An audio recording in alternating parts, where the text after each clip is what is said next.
نحمده ونصلي ونسلم على رسوله الكريم بسم الله الرحمن الرحيم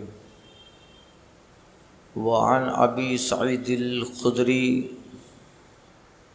أن رسول الله صلى الله عليه وسلم جلس على المنبر فقال إن عبدا خيره الله بين أن يؤتيه من زهرة الدنيا ما شاء وبين ما عنده فاختار ما عنده فبكى أبو بكر قال فديناك بآبائنا وأمهاتنا فعجبنا له فقال الناس انظروا إلى هذا الشيخ يخبر رسول الله صلى الله عليه وسلم عن عبد خيره الله بين أن يؤتيه من زهرة الدنيا وبين ما عنده وهو يقول فديناك بآبائنا وأمهاتنا فكان رسول الله صلى الله عليه وسلم هو المخير وكان أبو بكر أعلمنا متفق علیہ۔ حضرت ابو سعید خدری رحمۃ اللہ تعالی علیہ سے روایت ہے، کہتے ہیں کہ ایک دن سرکار صلی اللہ علیہ وسلم مسجد نبوی شریف کے ممبر پہ جلوہ افروز ہوئے، تشریف فرما ہوئے، اور آقا نے فرمایا کہ ایک بندہ ہے، اللہ تعالیٰ نے اس کو اختیار دیا، ایک بندہ ہے اللہ تعالیٰ نے اس کو اختیار دیا کہ اسے دنیا کی تر و تازگی عطا کرے جتنی وہ چاہے، اور وہ نعمتیں جو اس کے پاس ہے، دو چیزوں کے درمیان اللہ نے اختیار دیا کہ اگر حضور فرماتے ایک بندہ ہے کہ اللہ تعالیٰ نے اس کو اختیار دیا کہ اسے دنیا کی تر و تازگی عطا کرے، دنیا کی تازگی، عیش آرام، لمبی عمر عطا کرے جو وہ چاہے، اور وہ نعمتیں جو اس کے پاس ہے وہ اختیار کرے، تو اس بندے نے وہ اختیار کیا جو اللہ کے پاس نعمتیں ہیں، یعنی اللہ نے اس بندے کو اختیار دیا۔ ایک جنرل بات کر رہے ہیں رسول اللہ صلی اللہ علیہ وسلم صحابہ سے کہ ایک بندہ ایسا ہے کہ اللہ تعالیٰ نے اسے اختیار دیا کہ چاہے تو دنیا عطا کرے، دنیا کی تر و تازگی پسند کرے، اور اگر چاہیں تو وہ نعمتیں جو باری تعالیٰ رب تعالیٰ کے پاس ہے وہ نعمتیں اسے عطا کی جائیں جو وہ بندہ چاہے۔ تو حضور فرماتے ہیں کہ اس بندے نے اس کو اختیار کیا جو مالک کے پاس ہے، اللہ کے پاس ہے۔ یہ تو ایک کامن بات ہوئی جو آقا علیہ الصلوۃ والتسلیم ایک آدمی ان عبدن کہہ کے فرما رہے ہیں کہ ایک بندہ ہے جس کو رب نے اختیار دیا ہے۔ اب فبکا ابو بکر، یہ کوئی بات ایسی نہیں تھی، حضور بات کر رہے ہیں کہ ایک بندہ ہے، اس کو اللہ نے کہا کہ دنیا چاہیے تو عیش و آرام یہاں دیں، لمبی عمر یہاں دیں، اگر یہ نہیں چاہیے تو ہمارے پاس جو نعمتیں ہیں وہ دیں۔ ایک بندے کے تعلق سے حضور بات کر رہے ہیں، تو یہ کوئی اتنی بڑی بات ہے نہیں۔ تو اس بندے نے، آقا فرماتے ہیں، دنیا کو ترک کیا اور جو اللہ کے پاس نعمتیں اس کو اختیار کر لیا۔ فبکا ابو بکرین، بات کوئی اتنی سینسٹیو ہے نہیں، مگر یہ بات، یہ کلام رسول اللہ کا سن کر ابو سعید خدری کہتے ہیں فبکا ابو بکر، تو ابو بکر رونے لگے، ابو بکر صدیق رونے لگے۔ فقالا، تو کہتے ہیں ابو بکر صدیق نے کہا فدیناک بآبائنا وامہاتنا، یا رسول اللہ ہمارے ماں باپ آپ پہ قربان، ہمارے ماں باپ آپ پہ قربان۔ یعنی یہ جملہ حضرت ابو بکر صدیق کا یہ بتا رہا تھا کہ حضرت ابو بکر صدیق کو اس کلام میں بہت ساری چیزیں نظر آ گئی، عام صحابہ نہیں سمجھ پائے۔ فعجبنا لہ، صحابہ کہتے تعجب ہوئے ہم کو تو، کہ تعجب کیا کہ اللہ تعالیٰ کہ رسول صلی اللہ علیہ وسلم کیا بیان کر رہے ہیں، ایک بندے کے تعلق سے میسج دے رہے ہیں، بیان کر رہے ہیں، اچانک ابو بکر کہتے ہیں ہمارے ماں باپ آپ پہ قربان. فعجبنا لہ، ہمیں تعجب ہوا. فقال الناس، لوگ کہنے لگے انظروا الی ھذا الشیخ، اس بوڑھے کو دیکھو. ابو بکر صدیق رونے لگے تھے. صحابہ کہتے اس شیخ کو دیکھو، شیخ کو دیکھو، اس بزرگ کو دیکھو. یخبر رسول اللہ صلی اللہ علیہ وسلم عن عبدین، سرکار صلی اللہ علیہ وسلم ایک بندے کے تعلق سے خبر دے رہے ہیں کہ اس نے وہ اختیار کیا کہ اللہ تبارک و تعالی نے اس سے اختیار دیا کہ چاہے تو دنیا کی تر و تازگی اختیار کرے، وبین ما عنده، چاہے تو وہ نعمت اختیار کریں جو اللہ کے پاس ہے. اور اس ایک عام بندے کے تعلق سے آقا کہہ رہے ہیں وہ یقول، اور یہ شیخ یہ بزرگ ابو بکر ہیں، فدیناک بآبائنا وامہاتنا، یہ حضور سے کہہ رہے ہیں ہمارے ماں باپ قربان. یہ کوئی بڑی بات تو ہے نہیں. سنو، یہ واقعہ اس وقت ہوا جب سرکار صلی اللہ علیہ وسلم جو مرض وفات میں ہے، آپ بیمار تھے، تو یہ واقعہ مرض وفات کا ہے. اور سرکار صلی اللہ علیہ وسلم اپنی وفات سے 5 دن پہلے یہ بیان کر رہے ہیں. حضور یہ حدیث 5 دن پہلے اپنی وفات پاک سے 12 ربیع الاول شریف سے 5 دن پہلے سرکار صلی اللہ علیہ وسلم یہ بیان کر رہے ہیں. تو یہ بیان کیا، ابو بکر روئے، صحابہ کو پتہ نہ چلا کہ حضور تو ایک عام بندے کے تعلق سے کہہ رہے ہیں، مگر ابو بکر رو رہے ہیں. فکان رسول اللہ صلی اللہ علیہ وسلم هو المخیر، بعد میں پتہ چلا کہ حضور عبد و بندہ کہہ کر جسے پکار رہے تھے، جس کا ذکر کر رہے تھے کہ اللہ نے اس بندے کو اختیار دیا، چاہے تو دنیا کی تازگی لے، چاہے تو ہمارے پاس نعمتیں بولے. جس بندے کا ذکر رسول اللہ کر رہے ہیں وہ المخیر، وہ بندے خود حضور ہی تھے، وہ بندے خود حضور ہی تھے. گویا حضور کہہ رہے تھے کہ اللہ نے مجھے اختیار دیا کہ چاہے تو میں دنیا اختیار کروں، عیش آرام لمبی عمر، اور چاہے تو اللہ کے پاس جو نعمتیں اس کو اختیار کروں. تو میں نے رب کے پاس جو نعمتیں ہیں اس کو اختیار کیا. حضور بندہ کہہ کر اپنی طرف اپنے کو بندہ مراد لے رہے ہیں. عام صحابہ نہ سمجھ پائے، ابو بکر صدیق سمجھ گئے. اس لیے ابو بکر صدیق رونے لگے اور آنکھوں سے آنسو جاری ہو گئے، اس لیے کہ اس بندے نے اللہ کے پاس کی نعمتوں کو اختیار کیا. یعنی کیا مطلب؟ ابو بکر صدیق سمجھ گئے اب سرکار ہمارے درمیان زیادہ نہ رہیں گے. فبکا، اس لیے رونے لگے. صحابہ کہتے تھے دیکھو ابو بکر رو رہے ہیں، مگر یہ کلام سن کر ابو بکر صدیق نے اس کے سارے حالات سمجھ لیے، اس لیے روئے. اور آپ فرماتے ہیں بآبائنا و امہاتنا، ہمارے ماں باپ آپ پہ قربان. راوی کہتے ہیں وکانا ابو بکر اعلمنا، ابو بکر ہم سب میں سب سے زیادہ جاننے والے. جہاں عام آدمی کی نظر نہ پہنچے وہاں ابو بکر صدیق کی نظر پہنچ گئی. ورنہ یہ بات ایسی ہے، ایک بندے کے تعلق سے سرکار کہہ رہے تھے، مگر کیسے ابو بکر صدیق کو پتہ چل گیا کہ یہ جو بندہ ہے اس سے مراد رسول اللہ صلی اللہ علیہ وسلم ہے. یعنی اللہ تعالیٰ نے اپنے نبی صلی اللہ علیہ وسلم کو اختیار دیا تھا کہ محبوب اگر چاہیں تو اور دنیا میں رہیں. آپ اختیار دیا تھا محبوب چاہیں اور دنیا میں رہیں، یہاں ساز و سامان کی آپ کے پاس کمی نہ ہو، دنیا کی تر و تازگی سب آپ کے پاس آئیں، چاہیں تو عمر بڑھ جائے، چاہیں تو زمانوں تک رہیں، چاہیں تو یہاں کے ساز و سامان دنیا کی نعمتیں قدموں میں ہوں. اگر یہ چاہیں تو یہ لیں، اور محبوب اگر یہ نہیں چاہتے ہیں اور ہمارے پاس جو نعمتیں ہیں اسے چاہتے ہیں تو پھر تشریف لے آئیے، تو آ جائیے.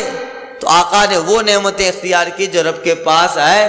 یعنی رب کے بلاوے پر اللہ کے رسول نے لبیک کہا، اور یہ جو بیان آقا کر رہے ہیں اس کے بالکل ڈپلی جو اس کا پوائنٹ تھا وہ ابو بکر صدیق سمجھ گئے، اس لیے رونے لگے کہ اب آقا ہمارے درمیان نہیں رہیں گے. ابو سعید خدری کہتے ہیں وَكَانَ ابو بکرین اعلمنا، ابو بکر صدیق ہمارے درمیان سب سے زیادہ جاننے والے، سب سے زیادہ جاننے والے.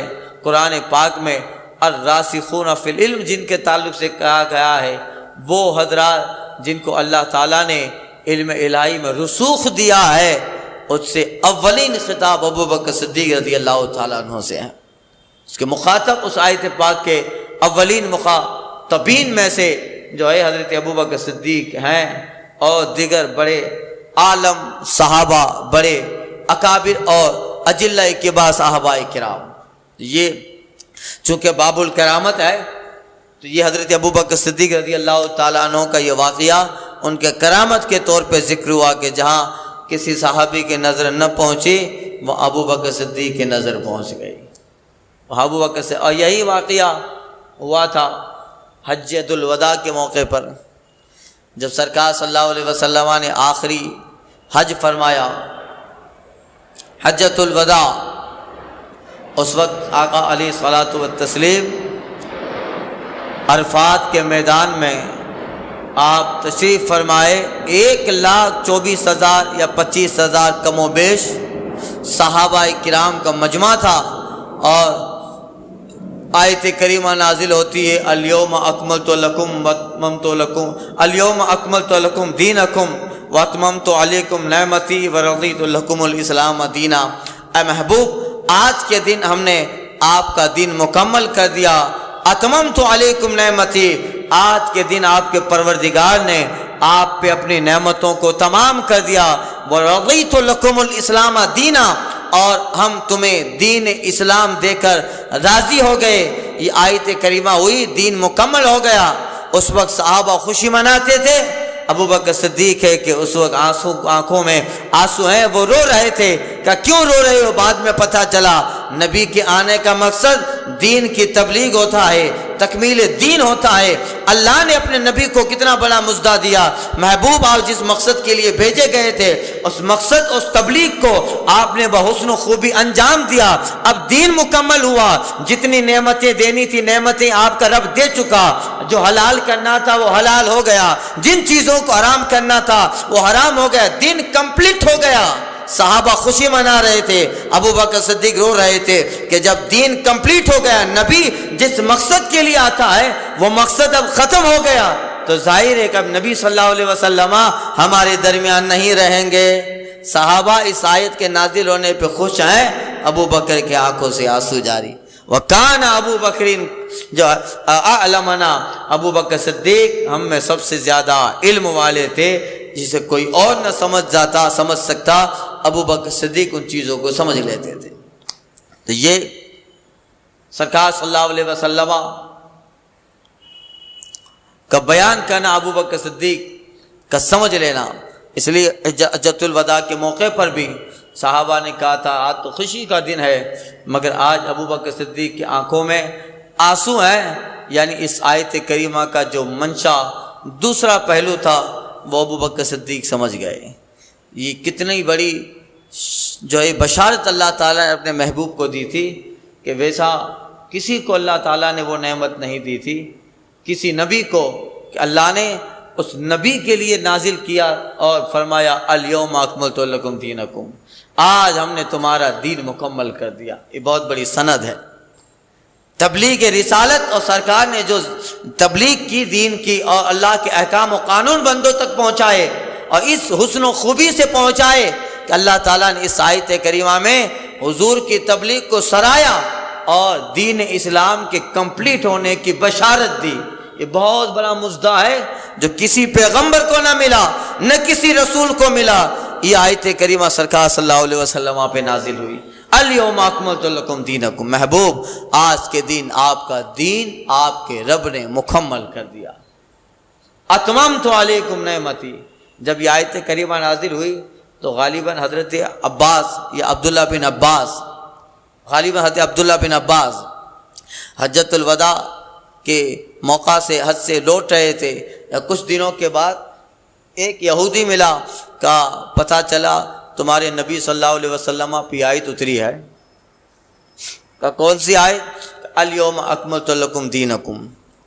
وہ توریت کا جاننے والا تھا، کہا یہ بہت بڑا مژدہ تمہارے پیغمبر صلی اللہ علیہ وسلم کو ان کے رب نے دیا ہے۔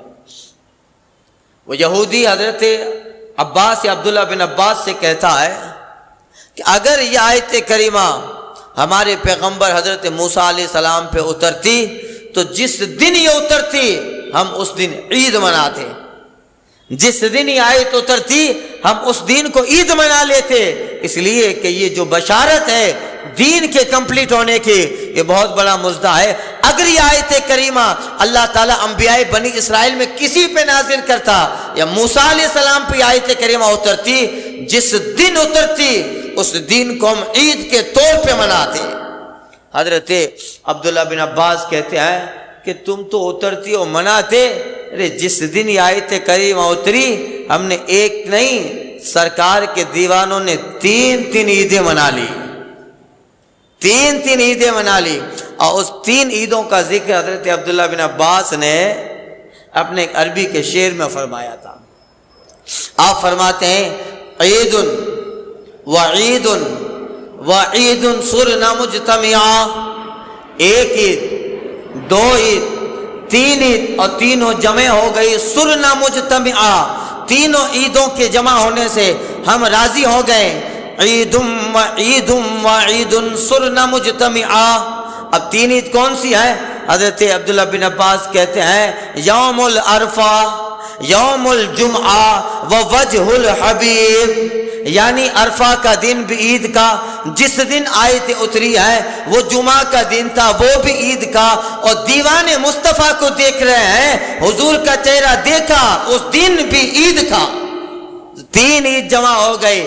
یوم عرفہ میں اتری ہے، عرفہ کے دن اتری، یوم عرفہ عید کا دن ہوتا ہے، جمعہ کے دن اتری، جمعہ کا دن سید الایام ہونے کے اعتبار سے عید کا دن ہوتا ہے، اور جس دن اتری ہے عرفات کے میدان میں صحابہ مصطفیٰ جان رحمت کو دیکھ رہے تھے، حضور کا چہرہ دیکھنا بھی عید ہے، لہذا 3 عیدیں جمع ہو گئی۔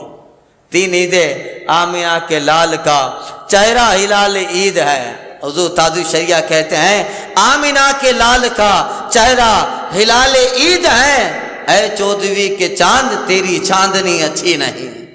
یہ جو ہے 3 عیدیں جمع ہو گئی، صحابہ کرام رضوان اللہ علیہم اجمعین 3 عیدیں بنائے۔ تو حضرت عبداللہ بن عباس کہتے ہیں اور یہودی سے ہم نے 3 عیدیں بنا لی ہے، اور اس وقت جو ہے آپ نے یہ شعر برجستہ فرمایا عید وعید وعید صرنا مجتمعا یوم العرفہ و یوم الجمعۃ و وجہ الحبیب، یہ 3۔ تو حضرت ابوبکر صدیق صحابہ میں سب سے زیادہ عالم صحابہ۔ سنیے آگے والی روایت، ان عقبہ ابن عامر قال صلی رسول اللہ صلی اللہ علیہ وسلم علی قتل احد بعد 8 سنین کالمودع للاحیاء والاموات ثم طلع المنبر ثم قال انی بین ایدیکم فرط وانا علیکم شہید وانا موعدکم الحوض وانی لانظر الیہ وانا فی مقامی ھذا وانی قد اوتیت مفاتیح خزائن الارض وانی لست اخشی علیکم ان تشرکوا بعدی ولکن اخشی علیکم الدنیا ان تنافسوا فیہا وزاد بعضهم فتقتلوا فتہلکوا کما ہلک من کانا قبلکم، متفق علیہ۔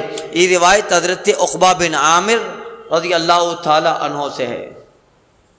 کہتے ہیں کہ رسول اللہ صلی اللہ تعالی علیہ وسلم نے 8 سال کے بعد احد کے شہداء پر نماز جنازہ پڑھی۔ 8 سال کے بعد احد کے شہداء پر سرکار صلی اللہ علیہ وسلم نے نماز جنازہ پڑھی، جو صحابہ احد میں شہید ہو گئے تھے ان پر۔ اب اس میں اختلاف ہے، امام شافعی رحمۃ اللہ تعالیٰ علیہ کہتے ہیں شوافی کے نزدیک یہاں جو ہے صلی رسول اللہ علی قتل احد، احد کے شہداء پر حضور نے نماز جنازہ پڑھی، تو حضرت امام شافعی کہتے ہیں کہ یہاں مراد ہے مغفرت، نماز جنازہ مراد نہیں ہے، مغفرت مراد ہے، مغفرت کی دعا کرنا، نہ کہ نماز جنازہ۔ کیوں؟ اس لیے کہ شوافی کے نزدیک، امام شافعی رحمۃ اللہ تعالیٰ علیہ کے نزدیک شہید کی نماز جنازہ نہیں پڑھی جائے گی، ان کے نزدیک شہید کی نماز جنازہ نہیں پڑھی جاتی ہے، اس لیے کہ وہ کہتے ہیں کہ شہید ہوا سب گناہ معاف بخشا بخشایا ہے، بخشا۔ اور نماز جنازہ کیوں ہوتی ہے؟ نماز جنازہ کا مطلب ہے مغفرت کی دعا کے لیے جمع ہونا، یہی جنازہ کا مطلب ہے، نماز جنازہ کا مغفرت کی دعا کرنا۔ اس لیے نماز جنازہ میں جو دعا پڑھی جاتی ہے اس میں وہی دعائی الفاظ ہے مغفرت کے، اللہم اغفر لحینا و میتنا و شاہدینا و غائبینا و صغیرینا و کبیرینا و ذکرینا و انسانا، اللہم من احییتہ منا فحیہ علی الاسلام ومن توفیتہ منا فتوفی علی الایمان۔ اے اللہ ہمارے حاضروں کی بخشش کر دے، ہمارے غائب کی بخشش کر دے، چھوٹوں کی بخشش کر دے، بڑوں کی بخشش کر دے، مذکر مردوں کی بخشش کر دے، عورتوں کی بخشش کر دے۔ اے اللہ جب تک رکھ اسلام پہ رکھ، اور جب وفات دے تو ایمان و اسلام پہ وفات دے۔ یعنی جو دعائیں ہیں ان میں مغفرت کے کلمات ہیں، مغفرت کی دعائیں ہیں۔ جو نماز جنازہ میں جو دعا پڑھی جاتی ہے، تو امام شافعی رحمۃ اللہ تعالیٰ علیہ فرماتے ہیں کہ ان کے نزدیک شہید کی نماز جنازہ نے وہ شہید ہوا، گناہ ختم، اب بالکل پاک ہو گیا، اس لیے اب مغفرت ہو ہی گئی ہے تو مغفرت کی دعا کیا؟ یہ ان کے نزدیک اس لیے نماز جنازہ نہیں ہے، صرف دعا کی جائے گی۔ اور مگر امام اعظم رضی اللہ تعالیٰ عنہ کے نزدیک ان شہیدوں کی بھی نماز جنازہ پڑھی جائے گی۔ آپ کا یہ قول خیر، اس میں لمبی بحث ہے۔ بعض لوگ کہتے ہیں کہ یہ پھر سرکار صلی اللہ علیہ وسلم نے 8 سال کے بعد کیوں نماز جنازہ پڑھی، جبکہ روایت ہے کہ اس دن بھی نماز جنازہ پڑھ دی گئی تھی۔ احد کے میدان میں جب جنگ ہو گئی، صحابہ کو لے آیا گیا، شہداء کرام کو، اور ایک ایک کر کے سرکار نماز جنازہ پڑھتے رہے۔ ایک لمبی بحث ہے، یعنی ان کی فضیلت اہمیت بتانے کے لیے سرکار صلی اللہ علیہ وسلم ہر سال احد کے شہداء میں تشریف لے جاتے، دعا فرماتے، اور کبھی کبھی سرکار ان کی عزت اور ان کا مقام و مرتبہ بتانے کے لیے سرکار نماز جنازہ بھی پڑھتے، تاکہ ان کے لیے ایکسٹرا اور آرڈینری فضیلت مل جائے۔ یہ تو اب سرکار صلی اللہ علیہ وسلم نے، اور اب یہ لمبی اس میں بحث ہے، اتنا سمجھ لو صرف ترجمے سے کہ سرکار صلی اللہ علیہ وسلم نے 8 سال کے بعد احد کے شہداء پر نماز جنازہ پڑھی، اور یہ امام اعظم کے نزدیک درست ہے یہی قول۔ پھر سرکار صلی اللہ علیہ وسلم نے زندہ اور مردوں کو رخصت فرمانے والوں کی طرح، کس طرح؟ ثم کل مبدع للاحیاء والاموات، یعنی زندہ اور مردوں کو رخصت فرمانے والوں کی طرح حضور کا عمل اس طرح گویا رہا جس طرح زندے اور محرومین کو رخصت فرمایا جاتا ہو، ان کے کل مبدع، ان کے رخصت فرمانے کی طرح سرکار صلی اللہ علیہ وسلم، چونکہ یہ واقعہ بھی سرکار صلی اللہ علیہ وسلم کے وفات سے کچھ جو ہے عرصہ پہلے کا ہے۔ اب آقا جانتے ہیں کہ اس کے بعد پھر ظاہری اعتبار سے یہاں آنا نہیں ہوگا، اب سرکار صلی اللہ علیہ وسلم پردہ فرما جائیں گے۔ اب ہیں سرکار تو ہر سال احد کے شہداء میں جاتے ہیں، شہداء احد سرکار جاتے تھے ہر سال، بلکہ سال نہیں، سرکار صلی اللہ علیہ وسلم اچھے ایام میں، شب قدر وغیرہ، شب برات میں سرکار صلی اللہ علیہ وسلم احد تشریف لے جاتے، اور اپنے چچا حضرت امیر حمزہ رضی اللہ تعالیٰ عنہ کے قبر کے پاس سرکار اور سارے شہداء احد کے لیے سرکار دعا فرماتے۔ حضور کا سال میں کئی مرتبہ یہ معمول تھا، مگر یہ واقعہ یہ سرکار کی وفات سے کچھ دن پہلے کا ہے، اس لیے سرکار نے نماز جنازہ پڑھی، اور حضور کا رویہ ایسا تھا جیسے کسی کو رخصت کیا جاتا ہو، جیسے کسی کو ودا کیا جاتا ہو۔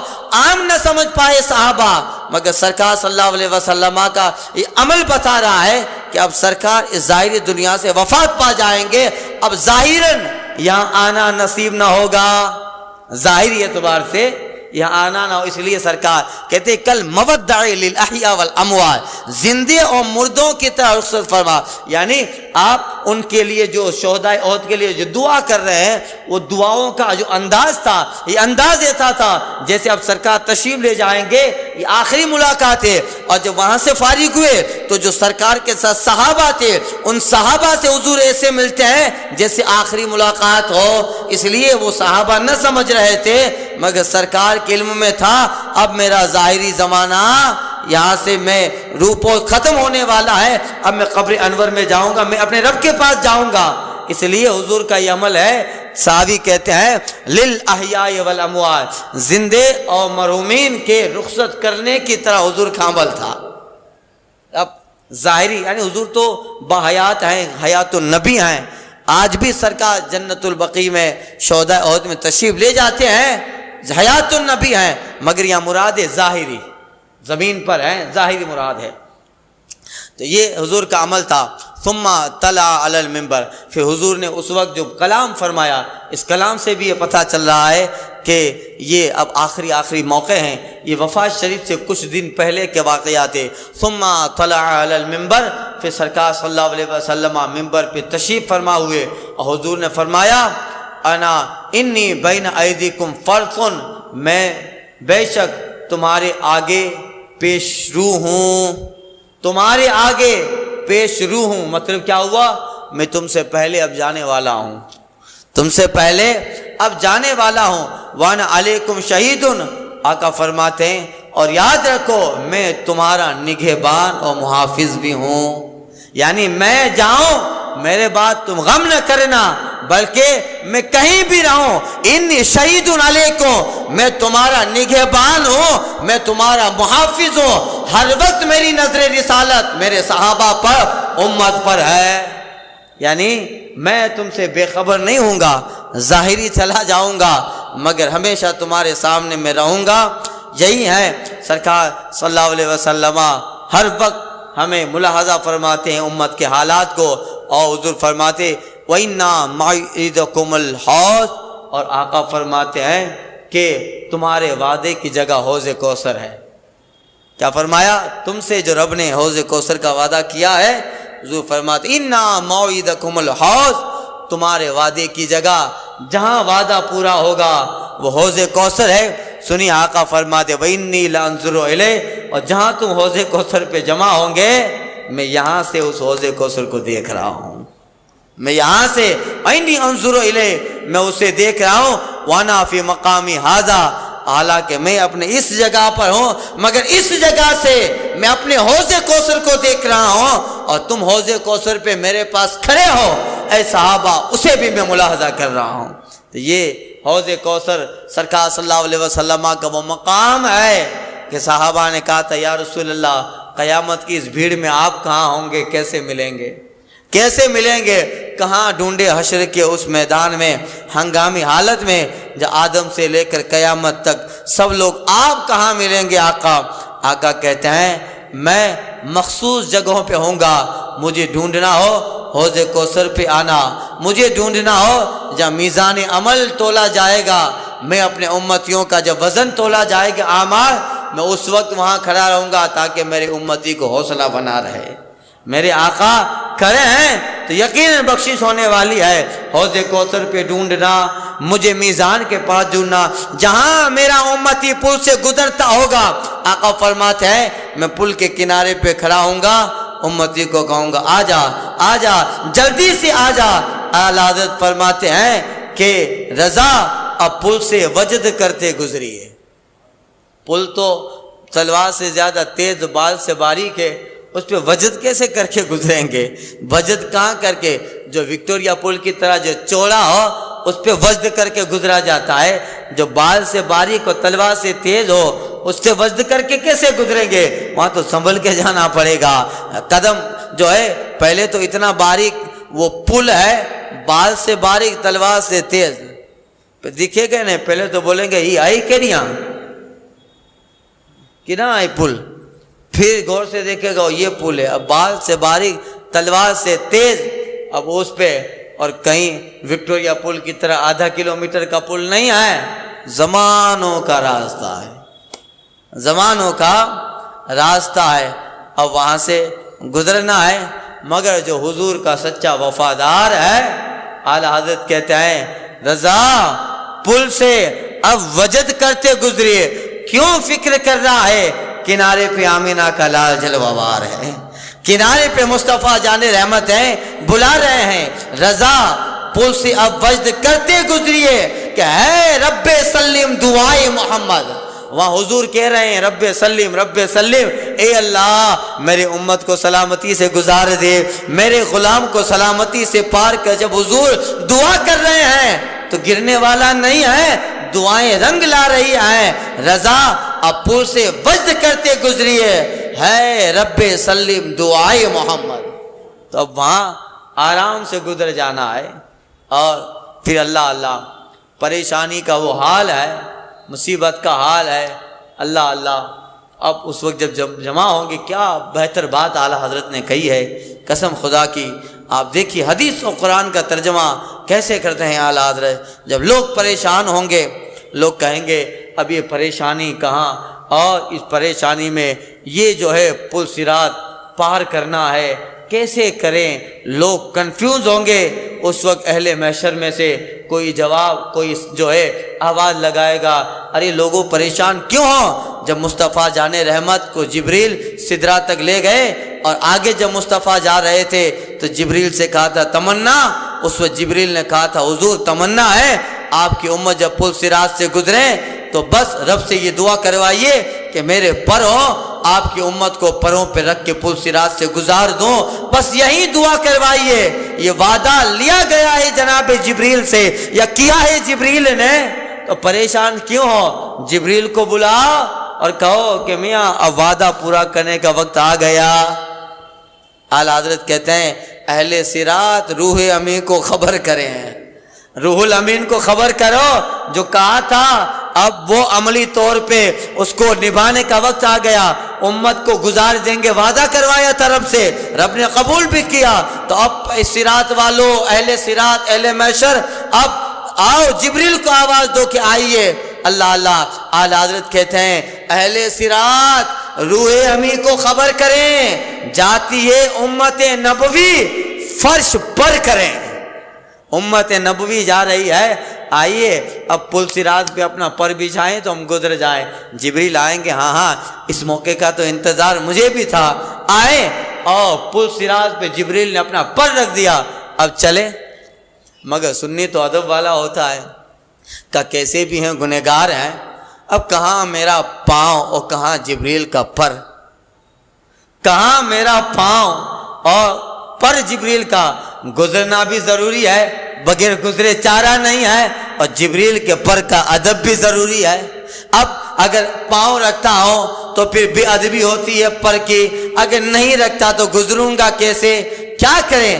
اعلیٰ حضرت فرماتے ہیں کہ پل سے اتارو رہ گزر کو خبر نہ ہو، ایسے پل سے پار کروا دیجئے، پل سے اتارو رہ گزر کو خبر نہ ہو، جبریل پر بچھائیں پر کو خبر نہ ہو۔ یعنی ایسے کام ہو جائے کہ اچانک پاؤں رکھیں اور ادھر ہو جائیں، پر کی عظمت و ادب بھی سلامت ہو جائے، اور جو گزرنے والا رہ گزر ہے اس کا کام بھی ختم اور وہ گزر بھی جائے، وہ گزر بھی جائے۔ پل سے اتارو رہ گزر کو خبر نہ ہو، جبریل پر بچھائیں پر کو خبر نہ ہو۔ کانٹا میرے جگر سے غم روزگار کا یوں کھینچ لیجئے کہ جگر کو خبر نہ ہو، اور کہتے ہیں فریاد امتی جو کرے حال زار میں، ممکن نہیں کہ خیر بشر کو خبر نہ ہو، اور کہتے ہیں ایسا گھما دے ان کی ولا میں خدا ہمیں، ڈھونڈا کریں پر اپنی خبر کو خبر نہ ہو، ان کے سوا رضا کوئی حامی نہیں جہاں، گزرا کریں پسر پہ پدر کو خبر نہ ہو۔ یہ جو ہے اللہ اللہ کیا کلام لکھا ہے اعلیٰ حضرت نے، عشق تازہ ہو جاتا ہے، ایمان نکھر جاتا ہے، قرآن و حدیث کا ایسا ترجمہ کر دیتے ہیں کہ عشق میں تازگی مل جایا کرتی ہے۔ اب سنیے ترجمہ کر دوں حدیث پاک کا۔ حضور فرماتے ہیں کہ میں اس مقام سے حوض کوثر کو دیکھ تو آقا فرماتے ہیں یہاں پہ آؤ میں ملوں گا، میزان پہ ملوں گا، یہاں نہ ملوں آقا فرماتے حوض کوثر پہ ملوں گا، غلاموں کو جام پلاؤں گا، اگر وہاں نہ ملوں مقام محمود کے پاس ملوں گا جہاں اللہ تعالیٰ مجھے حمد کا جھنڈا دے گا، اور میں وہاں اللہ تعالیٰ کی ایسی حمد کروں گا ایسی نہ پہلے کسی نے کی ہوگی نہ بعد میں کوئی کرے گا، ایسی میں رب کی حمد کروں گا۔ تو یہ سرکار نے مقام بتائے کہ میں یہاں ملوں گا، یہاں پہلے سے بتا دیا تاکہ امت ہی پریشان نہ ہو، ڈھونڈے نہیں۔ اللہ اللہ یہ کرم ہے۔ آقا فرماتے ہیں وقد انی اوتیت مفاتیح خزائن الارض، اور اے صحابہ میرے رب نے مجھے زمین کے خزانوں کی چابیاں عطا فرمائی۔ وَإِنِّي لَسْتُ أَخْشَىٰ عَلَيْكُمْ، میں اپنے بعد اخشى علیکم ان تشرکوا بعدی، میں اپنے بعد تم پر خوف نہیں کرتا کہ تم شرک میں مبتلا ہو جاؤ گے۔ آقا فرماتے مجھے یہ ڈر نہیں ہے کہ میرے ظاہری دنیا سے چلے جانے کے بعد تم مشرک بن جاؤ گے، بت پرست بن جاؤ گے۔ آقا فرماتے انی لست اخشى علیکم ان تشرکوا بعدی، مجھے یہ خوف نہیں ہے کہ میرے بعد تم شرک کر بیٹھو گے، ولکنی اخشى، لیکن میں ڈر رہا ہوں علیکم الدنیا ان تنافسوا فیہا، کہ دنیا تمہارے پاس آ جائے اور تم دنیا دار بن جاؤ۔ شرک تو نہیں کرو گے مگر جب دنیا آئے گی تو دنیا میں تم ایسا رغبت کر جاؤ گے، ایسی رغبت کر جاؤ گے کہ پھر دنیا ہمارے اعمال سے جھلکنے لگے گی۔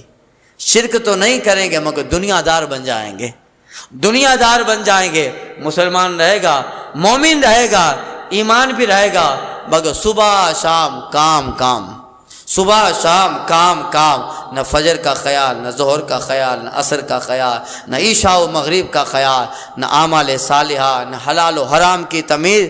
ایمان تو رہے گا مگر دنیا داری ایسی آ جائے گی کہ پکا دنیا دار بن جائے گا۔ حضور فرماتے اس کا مجھے خوف ہے کہ دنیا تمہارے اندر آ جائے گی، باقی تم شرک تو نہیں کرو گے۔ تو کوئی بت پرستی کرتا ہے کیا؟ ایک ادنا سے ادنا ایمان والا مومن جو بالکل جاہل سے جاہل ہے وہ بھی سمجھتا ہے بت پرستی حرام، بلکہ یہ شرک و کفر ہے، وہ کبھی بھی بت پرستی کے قریب نہیں جاتا ہے۔ جاہل مومن بھی کبھی مورتی کی پوجا نہیں کرتا ہے۔ حضور فرماتے ہیں مجھے یہ ڈر نہیں ہے کہ میرے بعد شرک کرو گے، شرک تم نہیں کرو گے مگر یہی ہے کہ دنیا دار ہو جاؤ گے۔ تو جاہل سے جاہل اور بڑے سے بڑا آدمی بھی آپ دیکھو دنیا میں مگن ہے، اپنی دنیا، اپنا حلال حرام۔ تو یہ ساری چیزیں ہیں، اللہ تعالیٰ توفیق عطا فرمائے، اور اللہ تعالیٰ دنیا کے ساتھ ساتھ اللہ تعالیٰ حسن دین بھی عطا فرمائے۔